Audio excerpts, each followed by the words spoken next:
3 দিনের দিনে একটা লোহার জিনিস হাতে পরানো হয়, আছে আপনাদের? নেই। জয় রাধে। আমাদের ওই দিকে আছে। আমরা যখন প্রশ্ন করি যে লোহার জিনিস কেন পরাও, বলছে বাবা মারা গেছে যদি আবার ভয় খাওয়াই। জয় রাধে। হ্যাঁ, হরে কৃষ্ণ। ঠিক, মানে যে বাবা মাথার ঘাম পায়ে ফেললো, সে বাবা যখন মরে গেল তখন আমরা ভয় করলাম। আবার দেখবেন মানুষ যখন মারা যায়, আপনি যে চশমাটা পরতে ভালোবাসতেন সেটাকে ফেলে দেবে, আপনি যদি ঘড়ি পরতেন সেটাকে ফেলে দেবে, আপনি যে জামা কাপড়টা পরতেন সেটাকে ফেলে দেবে, যে বিছানাতে আপনি শুতেন সেই বিছানাটাকে পর্যন্ত ফেলে দেবে। কিন্তু আপনি যে টাকা পয়সাগুলো রোজগার করে গেছিলেন ওগুলোকে ফেলে দেবে? আপনি যে সোনা দানাগুলো গড়ে দিয়ে গেছিলেন ওগুলোকে ফেলে দেবে? আপনি যতদিন সংসারের জন্য করতে পারবেন ততদিন ভালোবাসা পাবেন। যারা নারী কুলে জন্মগ্রহণ করেছেন, যতদিন বাটনা বাটবে, রান্না করবেন, কাপড় কাচবেন, বলবে আমার মায়ের মতো ভালো মা হয় না, আমার স্ত্রীর মতো ভালো স্ত্রী হয় না। আবার যারা পুরুষ কুলে জন্মগ্রহণ করেছেন বাবা, যতদিন 2-4 টাকা রোজগার করে বাড়ি নিয়ে যাবেন তাদের ততই মর্যাদা। কিন্তু কেউ তো কারো নয় রে বন্ধু, কেউ তো কারো নয়, আসা যাওয়া পথের দেখা, কেবল দুদিনের পরিচয়। জয় রাধে। এই ভগবান শ্রীকৃষ্ণ বৃন্দাবনকে পরিত্যাগ করে চলে গেছেন, আর বৃন্দাবনকে পরিত্যাগ করে চলে যাওয়ার পর রাধারানী সখীদেরকে বলছে, ওরে সখী রে, ওরে মরণ সজনী, কি রূপ হেরিনু, মধুর মূরতি, প্রীতি রসের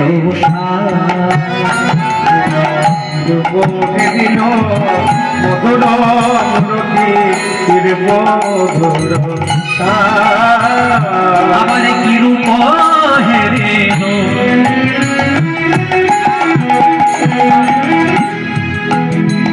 মধুর মূরতি,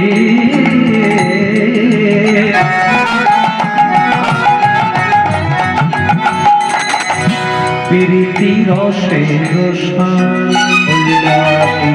হেরিল,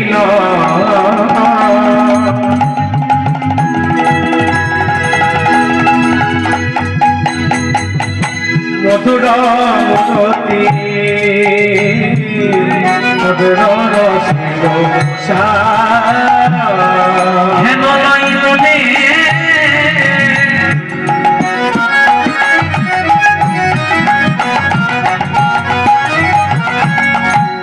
তিন ভুবনে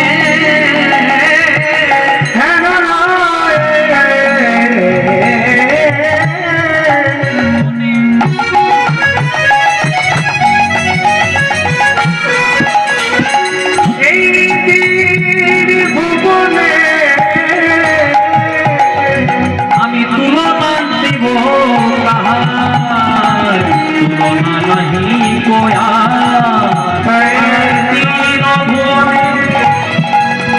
আবার তুলনা নাহি কোয়া, তুলনা নাহি কোয়া।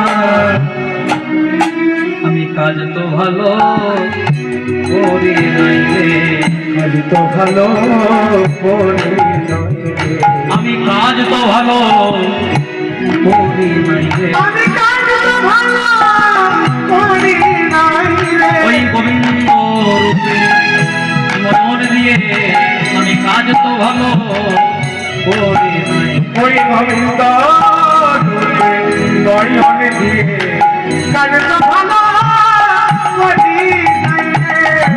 ও সজনী, আমি কাজ ভালো করি নাই রে, গোবিন্দ রূপে নয়ন দিয়ে আমার জাতি কুল শীল মান সব জুড়ায় গেল। যদি গোবিন্দ রূপে নয়ন না দিতাম আর গোবিন্দ যদি আমাকে ছেড়ে চলে যেত, আমার কোনো কষ্ট হতো না। আমি গোবিন্দকে ভালোবেসেছি বলে আজ আমার কষ্ট। গোবিন্দকে ভালোবেসেছিল প্রথম, আজকে গোবিন্দকে প্রথম যেদিন রাধারানী ভালোবেসেছিল সেদিন রাধারানীর দশা কেমন হয়েছিল, এখানে ছোট্ট করে একটা খুব সুন্দর গল্প আছে মায়েরা, এটা রূপের ভাবাবেশে। জয় রাধে। রাধারানীর বাবা বৃষভানু রাজা রাধারানীকে ছোটবেলায় একটা সোনার কলসি গড়ে দিয়েছিলেন, আর যখন বিয়ে হলো যৌতুক হিসেবে সোনার কলসিটা রাধারানী বাড়িতে নিয়ে এলেন, শ্বশুর বাড়িতে। এবার রাধারানীর শাশুড়ির নাম জটিলা। জটিলা বলছে, জোড়া দে, বাড়িতে যে জল নাই রে, সেই তো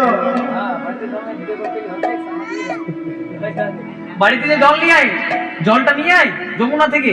জয় রাধে। আপনাদের এখানে পুকুর আছে? জল নেন পুকুরে? নেন? আমার মনে হয় নেন না এখন।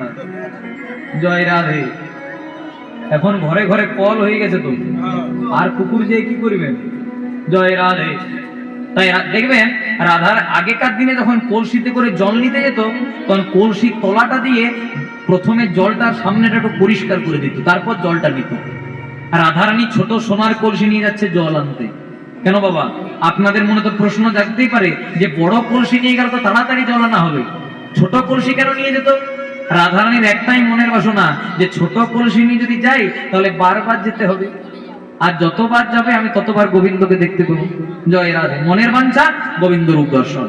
এবার রাধারানী করেছে কি, আজকে ওই কলসির তলাটা দিয়ে যমুনার সামনেটা একটু পরিষ্কার করে যেই না কলসিটাকে জলে ডুবিয়েছে, দেখছে মদন মোহন দাঁড়াই আছে, মদন মোহন দাঁড়াই আছে, ওই নাই অধরে মুরলী লয়ে, মদন মোহন দাঁড়াই আছে, ওই নাই অধরে মুরলী লয়ে, মদন মোহন দাঁড়াই আছে।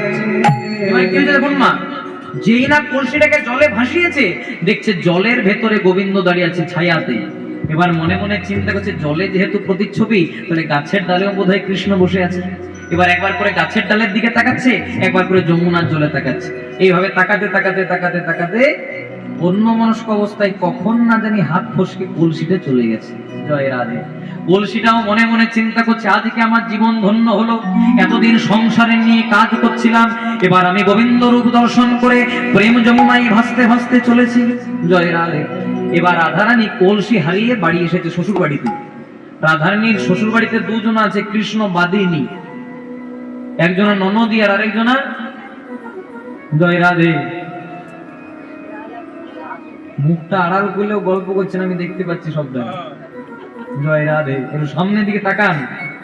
আর আমি এতটাও দেখতে খারাপ নই যে আমার দিকে তাকানো যাবে না। নিতাই গৌর প্রেমানন্দে হরি হরি বল। খুব মন দিয়ে শুনবেন। জয় রাধে। রাধারানী কলসি হারিয়ে বাড়ি এসেছে। রাধারানীর ঘরে দুজন বাদিনী আছে, ননদী আর বলেন বলেন শাশুড়ি। ননদী কাকে বলে? ননদী রায়বাগিনী। ননদী কাকে বলে জানেন? একটা নয়, নোটা নদী। নোটা নদী পার করা যত কঠিন, ননদীর মনটা পাওয়া তত কঠিন। জয় রাধে। কেউ যদি ননদী আছেন অপরাধ মার্জনা করবেন। আর শাশুড়ি কাকে বলে? এর কথাতে উত্তর, শাশুড়ি শাশুড়ি। হ্যাঁ ঠিক ধরেছেন আপনারা, মানে যাকে দেখলেই শাশুড়ি যায়। মানে বৌমারা যখন শাশুড়িদের দিকে তাকায় তখন বৌমাদের শাশুড়ি যায়, তাই তো? এখন মাথা নিয়ে লাভ নাই, ওটা দাপর যুগে ছিল, কলি যুগে যুগ পাল্টে গেছে। এখন বৌমাদের দিকে যদি শাশুড়িরা তাকায় তখন শাশুড়িদের শাশুড়ি উড়ি উড়ি উড়ি হয়ে যায়। জয় রাধে। এবার হয়েছে কি, রাধারানী কলসি হারিয়ে বাড়ি এসেছে। রাধারানী শাশুড়ি জটিল, জয় রাধে। সোনার কলসি হারিয়েছিস, জানিস সোনার কলসি কত মূল্য? সোনার কলসি হারালে প্রায়শ্চিত্ত করতে হয়। যখন বারবার করে বকাবকি করছে, কিন্তু রাধারানীর মনটা গোবিন্দ রূপে পড়ে আছে। জয় রাধে। তখন রাধারানীর সখীরা বলছে, মা ও তো রাজার মেয়ে, ওর বকাবকি খাওয়ার অভ্যাস নেই, আমরা বরং একটু খোঁজাখুঁজি করি, যদি পাই তো ভালো, আর নাহলে রাধারানীর বাবা হচ্ছে রাজা, ওই রকম 10 খানা সোনার কলসি তোমাকে গড়িয়ে দেবে। এবার রাধারানীর কাছে কেউ, জয় রাধে, তুই তো সোনার কলসি হারানোর মেয়ে নোস, ছোট থেকে আজ পর্যন্ত তোকে বড় হতে দেখেছি, তুই জামে তুই তো সোনার কলসি হারানোর মানুষ। সোনার কলসি হারিয়েছিস মানে তার চেয়েও কোনো দামি জিনিসের তুই সন্ধান পেয়েছিস। আমাকে দিয়ে বলি তাহলে বুঝতে আপনাদের সুবিধা হবে। আমি যখন প্রথম প্রথম কীর্তন করতাম, আমার হাতে 3টে তামার আংটি ছিল। জয় রাধে। যখন কীর্তনটা একটু বাড়লো, তখন তামার আংটিগুলো রূপোর আংটি হয়ে গেল। আর যখন রূপোর আংটি হয়ে গেল, তখন তামার আংটিগুলোকে বাবার ঘরে খুঁজে পাই নাই। জয় রাধে। আর যখন আপনাদের আশীর্বাদে এখন প্রত্যেক দিন কীর্তন করি, তখন একটাও আর রূপোর নাই, সব সোনার হয়ে গেছে। আর যখন সোনার হয়েছে, তখন রূপোর আংটিগুলো আউট অফ মার্কেট, আর রূপোর আংটিগুলোকে খুঁজে পাইনি। কথাটা কেন বললাম? আমরা যখন কোনো দামি জিনিস পাই, কম দামি জিনিসের প্রতি মায়াটা হারিয়ে ফেলি। তেমনি রাধে, তুই সোনার কলসি হারিয়েছিস মানে তার চেয়েও কোনো দামি জিনিসের তুই সন্ধান পেয়েছিস। রাধারানী বলছে, সখী রে আমি কিসের সন্ধান পেয়েছি জানিস? আমি একা কুম্ভ কাছে করে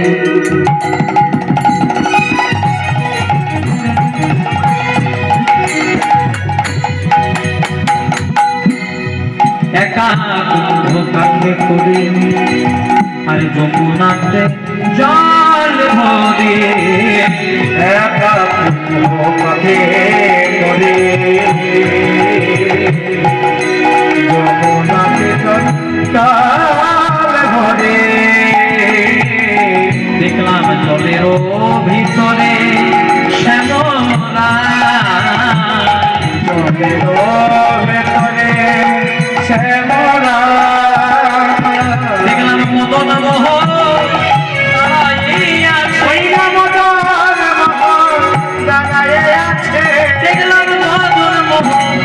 দাঁড়ায়ে আছে মদন মোহন দাঁড়ায়ে আছে ওই নয়নে মুরলী বলে ওই মদন মোহন দাঁড়ায়ে আছে ওই নয়নে মুরলী একবার দয়া করো কৃপা করো মদন মোহন দাঁড়ায়ে আছে দয়া করো কৃপা করো মদন মোহন দাঁড়ায়ে আছে মদন মোহন দাঁড়ায়ে আছে একা কুম্ভ কাছে করি যমুনাতে জল ভরি জলের ভিতরে শ্যামরাই জলের ভিতরে শ্যামরাই জলের ভিতরে শ্যামরাই এসো কি ওই সেদিন প্রথম কৃষ্ণকে দেখেছিলাম আর এমন দেখেছিলাম যে মনে সারা জন্মের মতো কৃষ্ণকে দেখেছিল।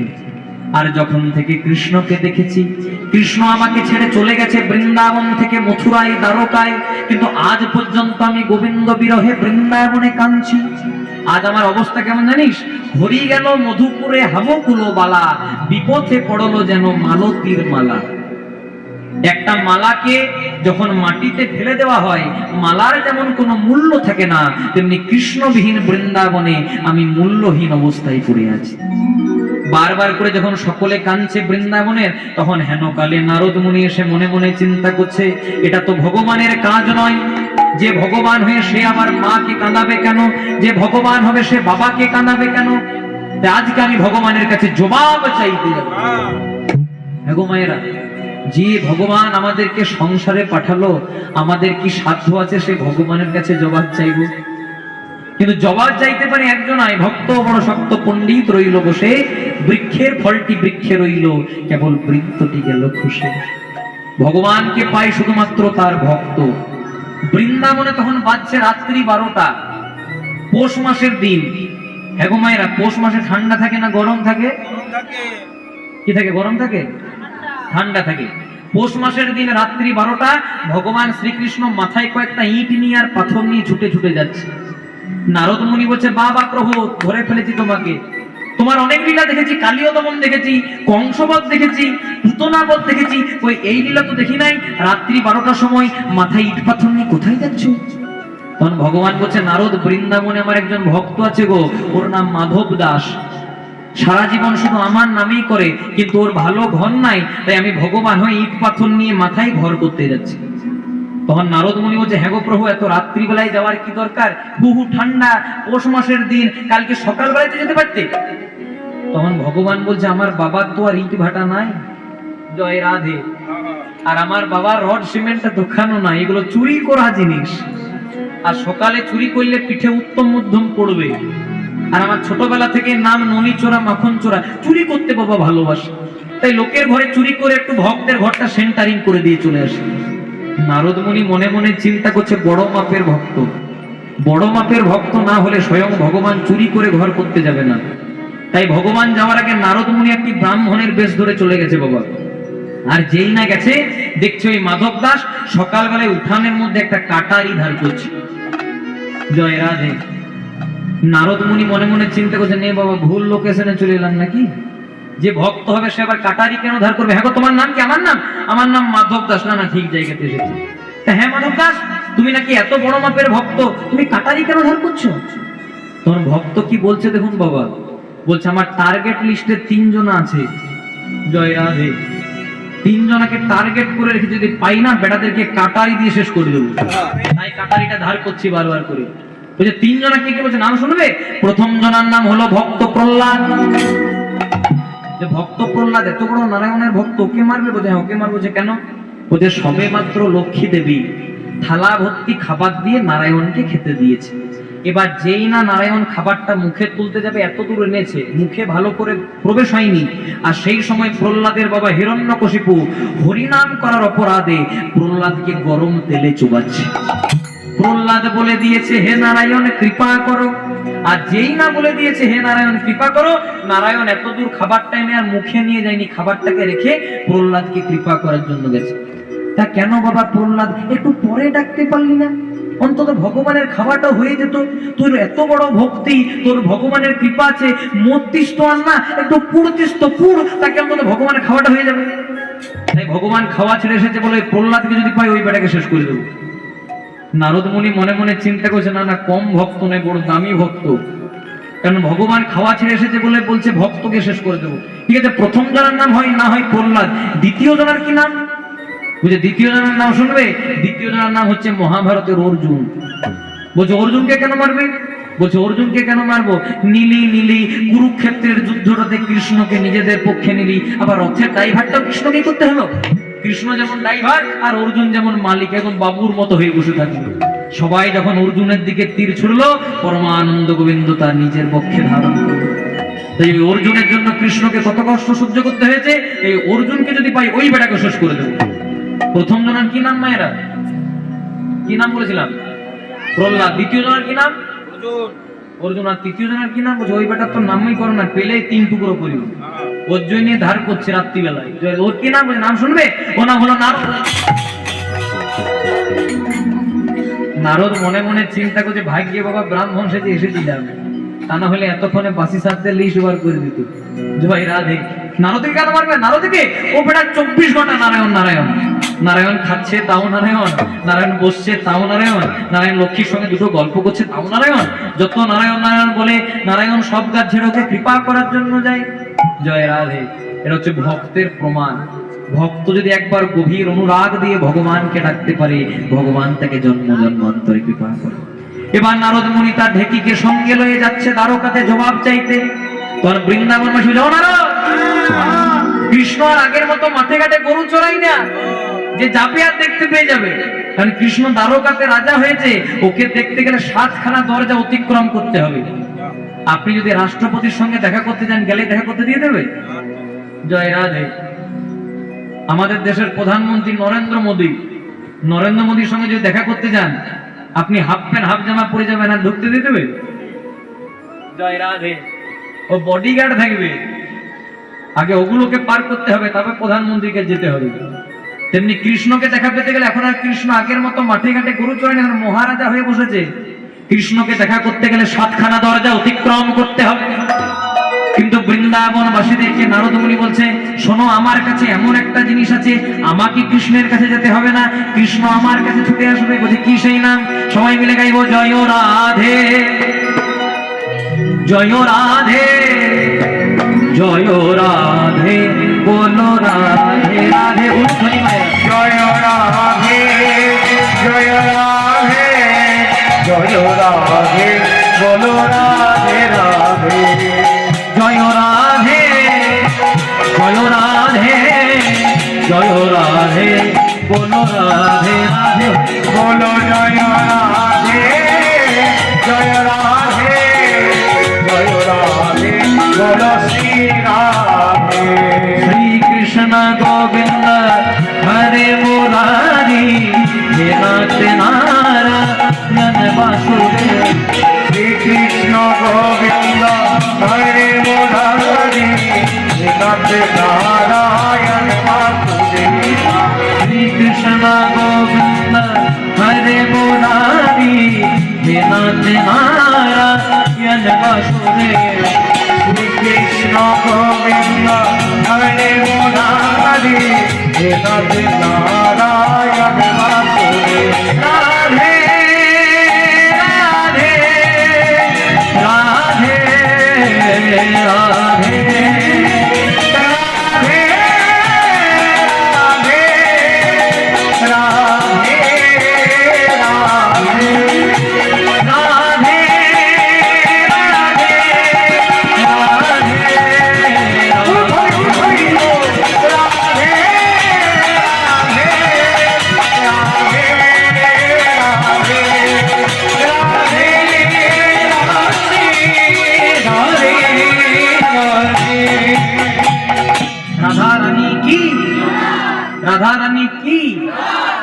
রাধারানী কি? না জয় দিতে বলি নাই, বললাম রাধারানী কি? রাধারানী হচ্ছে আশ্রয় আর কৃষ্ণ হচ্ছে বিষয়। কেউ যদি একবার রাধারানীকে আশ্রয় করতে পারে, কৃষ্ণরূপী বিষয় তার কাছে আপনা আপনি চলে আসে। জয় রাধে। এবার নারদ মুনি দ্বারকার মাটিতে এসে শুরু করেছে রাধা নাম, আর রাধা নামটা সোজা পৌঁছে গেছে গোবিন্দের কর্ণমূলে। কৃষ্ণ মনে মনে চিন্তা করছে দ্বারকাতে কেউ রাধা নাম তো করে না, তাহলে রাধা নাম করছে মানে নিশ্চয়ই আমার পরিচিত কেউ এসেছে। জয় রাধে। এখানে বলে রাখি মায়েরা, এই যে আমার সঙ্গে বাঁ দিকে শিখল বাজাচ্ছে, জয় রাধে, এটা আমার পিসির ছেলে। তো এর ডাক নাম হচ্ছে মদন। কি নাম বলতো? মদন। জয় রাধে। আর ভালো নাম অতনু। তোর মদন নামটা তো আর আপনাদের এখানে কেউ জানে না। যদি আপনাদের এখানে এসে কেউ যদি ওকে মদনা বলে, জয় রাধে, তাহলে ও মনে মনে চিন্তা করবে নিশ্চয়ই আমার ওখানে কেউ এসেছে, তাই আমার এই নামটা জানে। জয় রাধে। তেমনি কৃষ্ণ যেই না রাধা নাম শুনেছে, কৃষ্ণ মনে মনে চিন্তা করছে রাধার নাম তো দ্বারকাতে কেউ জানে না, তাহলে রাধার নাম দ্বারকাতে করেছে মনে আমার নিশ্চয়ই কোনো চেনা পরিচিনা মানুষ আমার কাছে এসেছে। জয় রাধে। রাধা নাম শুনে কৃষ্ণ শুনে কৃষ্ণ ইতি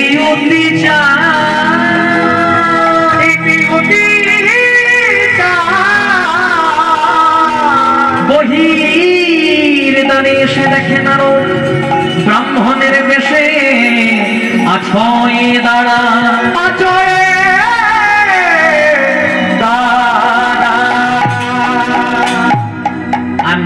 আসার সময় ব্রাহ্মণ সেজে এসেছিল, দেখি আমাকে চিনতে পারে কিনা। জয় রাধে। এবার নারদ মুনি যেই না রাধা নাম করে দিয়েছে, কৃষ্ণ সঙ্গে সঙ্গে বেরিয়ে এসেছে, আর নারদ ব্রাহ্মণের বেশ ধরে দাঁড়িয়ে আছে। হ্যাঁ গো মা, যিনি আমাদেরকে সকলকে সাজিয়ে সংসারে পাঠিয়েছেন, সেই ভগবানের কাছে কি অজানা থাকে যে নারদ এই ব্রাহ্মণ সেজেছে? কিন্তু চিনে পরেও না চেনার ভান করে সবসময় ভগবান ভক্তকে একটু বড় করেন।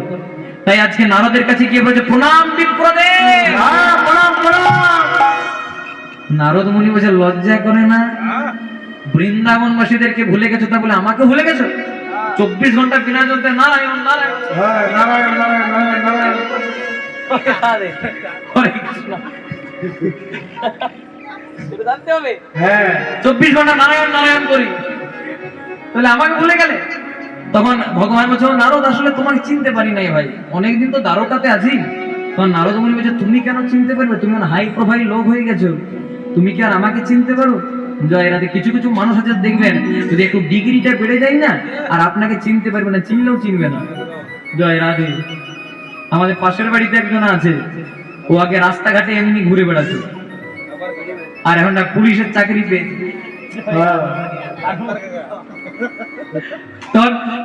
আমার সঙ্গে চেনা পড়েছি না, অথচ আমি পেরোচ্ছি, আমার সঙ্গে কোনো কথাবার্তা নাই, নাকি ও একটু পোস্ট হাই হয়ে গেছে। জয় রাধে। তো নারদ ভগবান বলছে ভগবান তোমার তো পোস্ট হাই হয়েছে, তুমি একটু উঁচু হয়েছো, তাই তুমি আমাকে বোধহয় চিনতে পারছো না, আমি নারদ। তখন বলছে আচ্ছা নারদ, আসলে অনেকদিন তো তোমার সঙ্গে দেখা হয় নাই ভাই, তাই তোমাকে ভুলে গেছি, চলো চলো আমার সঙ্গে যাবে, রাজ অট্টালিকায় থাকবে, রাজভোগ খাবে।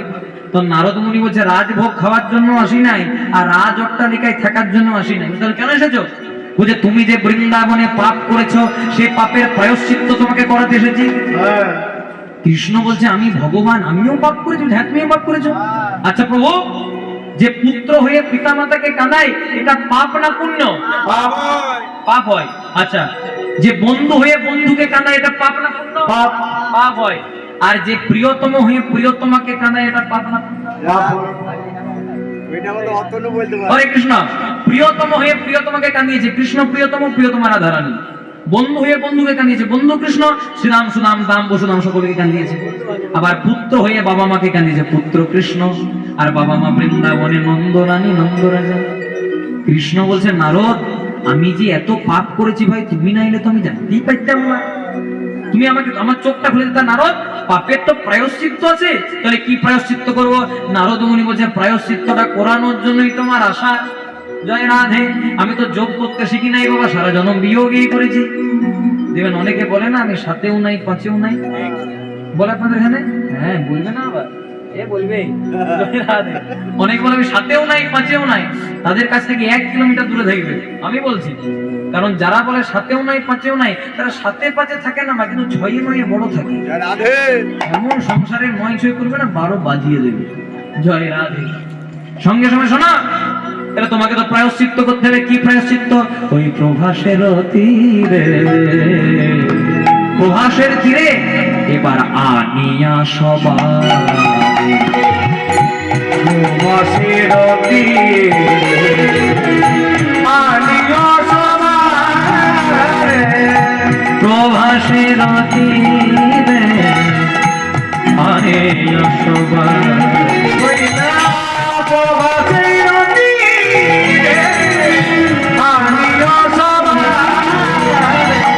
বড় প্রভু যজ্ঞের আয়োজন, বড় প্রভু যোগের আয়োজন, বড় প্রভু যজ্ঞের আয়োজন। আবার সর্বমর ত্রিভুবন, বড় প্রভু নিমন্ত্রণ, সর্বমন্ত্র ত্রিভুবন, বড় প্রভু নিমন্ত্রণ। প্রভাসের তীরে যজ্ঞ হবে, ওই না প্রভাসের তীরে যজ্ঞ হবে, আমার প্রভাসের তীরে যজ্ঞ হবে, ওই না প্রভাসের তীরে যজ্ঞ হবে। তাই নিমন্ত্রণ করো প্রভু, সর্বমর্ত ত্রিভুবন, সর্বমর্ত ত্রিভুবন। শোনো প্রভু, এই যজ্ঞ করতে করতে সর্বমত্ত ত্রিভুবন সব জায়গায় তোমাকে নিমন্ত্রণ করতে হবে। আর ভালো করে শোনো, যজ্ঞের নিয়মটা শোনো। এই যজ্ঞটার নাম হচ্ছে দানব্রত যজ্ঞ। হ্যাঁ, দানব্রত যজ্ঞ মানে যজ্ঞ শেষ হওয়ার পর তোমার কাছে যে যা চাইবে তোমাকে তাই দিতে হবে। বাবা যোগ্য করবো, দানা করতে হবে, দানও করতে হবে, ওজা চোখ বিলিয়ে দিতে হবে, বাকি রাখতে হবে না। তখন কৃষ্ণ বলছে, নারদ, আচ্ছা কেউ যদি আমার কাছে হাতি চায়, হাতি দেবো। কেউ যদি ঘোড়া চায়, ঘোড়াও দেবো। আচ্ছা কেউ যদি রাজ অট্টালিকা চাই, দিতে হবে, কেউ যদি রাজ সিংহাসন চাই, দিতে হবে। জয় রাধে। আচ্ছা এগুলো না হয় দেবো। আচ্ছা নারদ, কেউ যদি বলে আমার পুত্র হবে, হবো, আচ্ছা ঠিক আছে, এটাও না হয় মেনে নিলাম। কিন্তু কেউ যদি বলে আমার স্বামী হও, আরে তুমি তো জগৎ স্বামী। জয় রাধে। তুমি জগৎ স্বামী, তোমার আমার স্বামী হতে ভয় কিসের? জগৎ স্বামী। তোমার আমার স্বামী হতে ভয় কিসের? তখন কৃষ্ণ বলছে, নারদ, তোমার হিসাবে যদি আমি যজ্ঞ করি বাবা, আমি আজকে ভিখারি হয়ে যাবো। সেই তো, সব আবার যোগ্য করবো, হ্যাঁ। গানও করতে হবে। তখন নারদ মুনি বলছে, ভিখারি করার জন্যই তো আমার আশা। তোমাকে একদিন না একদিন তো ভিখারি হতেই হবে। হ্যাঁ। হবে না যেদিনে তুমি নদিয়াতে গিয়ে গৌর হবে।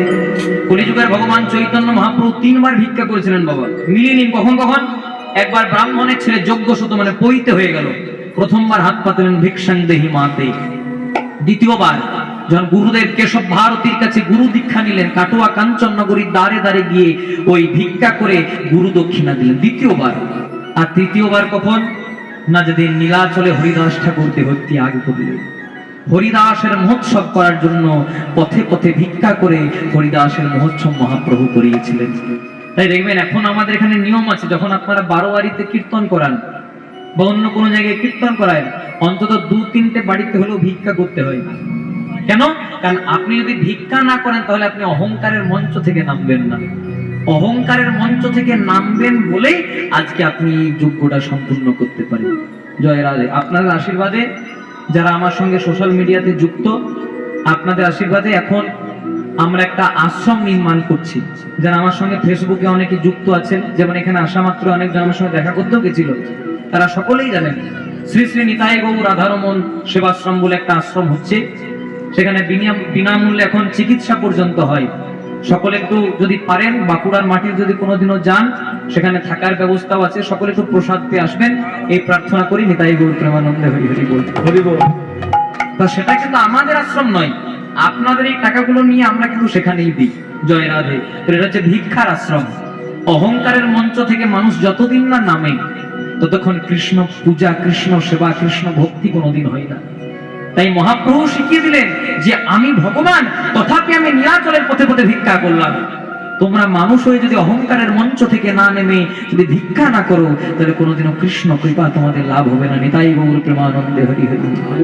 তাই বারবার বলছে অঙ্গে মাখো মাখো হে ওই না ব্রজের ধুলা, অঙ্গে মাখো মাখো হে ওই না ব্রজের ধুলা, অঙ্গে মাখো মাখো হে ওই না ব্রজের অঙ্গে মাখো মাখো হে ওই না ব্রজের ধুলা, ধুলা নয় ধুলি নয় গোপীর পদরে ধুলা নয় ধুলি নয় গোপীর পদরে, ধুলা নয় ধুলি নয় গোপীর পদরে ধুলা নয় ধুলি নয় গোপীর পদরে, যেই ধুলা মেখেছিল, যেই ধুলা মেখেছিল, যেই ধুলা মেখেছিল যেই ধুলা মেখেছিল, আমার মন্দির বেটা কানু অঙ্গে মাখো মাখো রে ওই না ব্রজের ধুলা, অঙ্গে মাখো মাখো রে ধুলা, মাখো মাখো রে ওই না ব্রজের ধুলা, অঙ্গে মাখো মাখো হে ওই না ব্রজের ধুলা।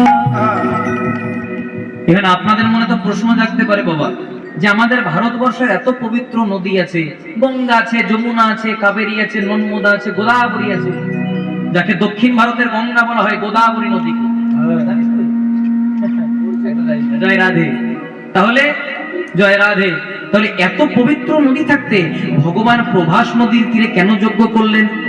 এটা লীলার মূল অংশ, একটু মন দিয়ে শুনবেন।